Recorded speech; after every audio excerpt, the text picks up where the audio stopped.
मसिना के घने और विशाल जंगल के दिल में हर आकार और प्रकार के जीव रहते थे, लेकिन इनमें से कोई भी पाब्लो, जो एक चमकीला हरा तोता था, और चिको, जो एक फुर्तीला सुनहरी बंदर था, जितना शरारती और मिलजुल कर रहने के लिए प्रसिद्ध नहीं था। पाब्लो अपनी तेज बुद्धि और जंगल की आवाजों की नकल करने के लिए जाना जाता था, जबकि चिको अपनी ऊर्जा से भरी हरकतों और समस्याओं को सुलझाने की क्षमता के लिए जंगल के जीवों को खुश और सुरक्षित रखता था।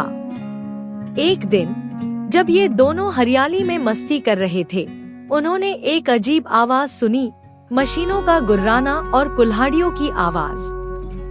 घबराए हुए वे झूलते हुए जंगल में तेजी से दौड़े और एक दिल दहला देने वाला दृश्य देखा। लकड़हारे अपने बड़े बड़े मशीनों के साथ उनके प्यारे जंगल के दिल को काटने के लिए खड़े थे।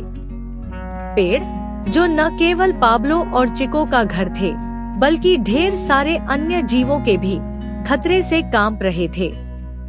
यह सिर्फ एक घर नहीं था, यह उनका पूरा संसार था।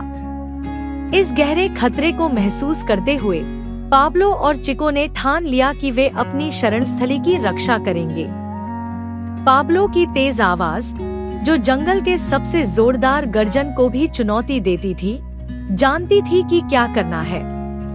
वह एक छिपे हुए जंगल में, जहां बुजुर्ग जानवर इकट्ठा होते थे, उड़ गया। चिको, जो उसके पास फुर्ती से कूद रहा था, अपनी योजना बताते हुए बोला, हम लकड़हारे को बेवकूफ बनाएंगे और उन्हें भगा देंगे। योजना साधारण लेकिन साहसिक थी। पाब्लो अपनी नकल करने की क्षमता का इस्तेमाल करके एक दुर्लभ बाज की आवाज निकालेगा, जिसे अपने इलाके की रक्षा में बेहद आक्रामक और खतरनाक माना जाता था।